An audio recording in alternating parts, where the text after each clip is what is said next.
Something really important is to, when you know the truth, fix yourself, repent to Allah and do the righteous thing.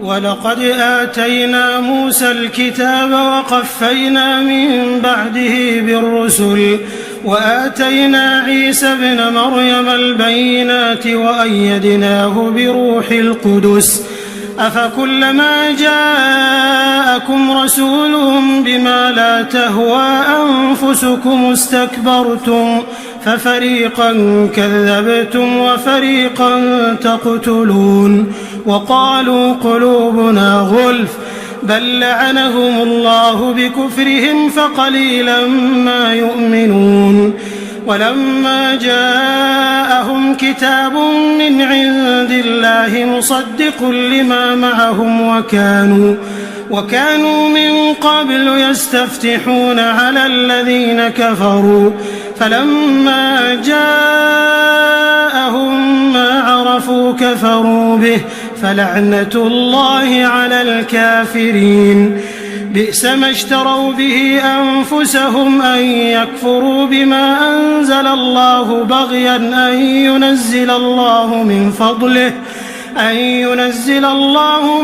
فضله على من يشاء من عباده فباءوا بغضب على غضب وللكافرين عذاب مهين. What can I do if Allah has not guided me? Okay, this is a very common excuse. Many times we do not want to take responsibility and we play victim cards not only among human beings.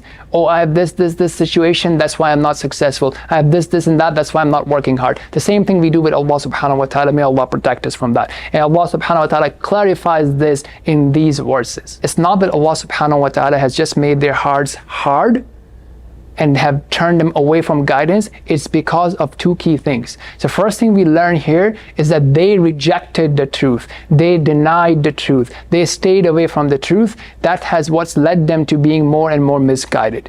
So it again goes back to our own intention and our own efforts. Something really important is to, when you know the truth, fix yourself, repent to Allah and do the righteous thing. The second cause of that is jealousy.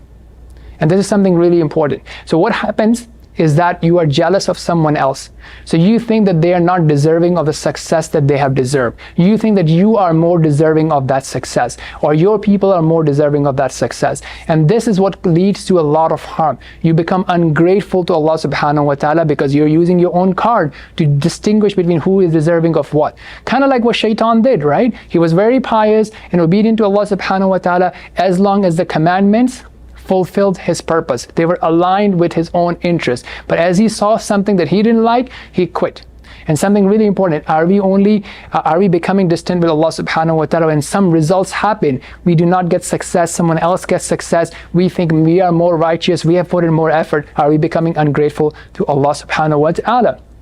Another way that this can manifest is by if someone guides you, someone advises you, and just because they don't share the same skin color, they don't share the same language, they're not from the school of thought that you belong to, you ignore what they're advising you about.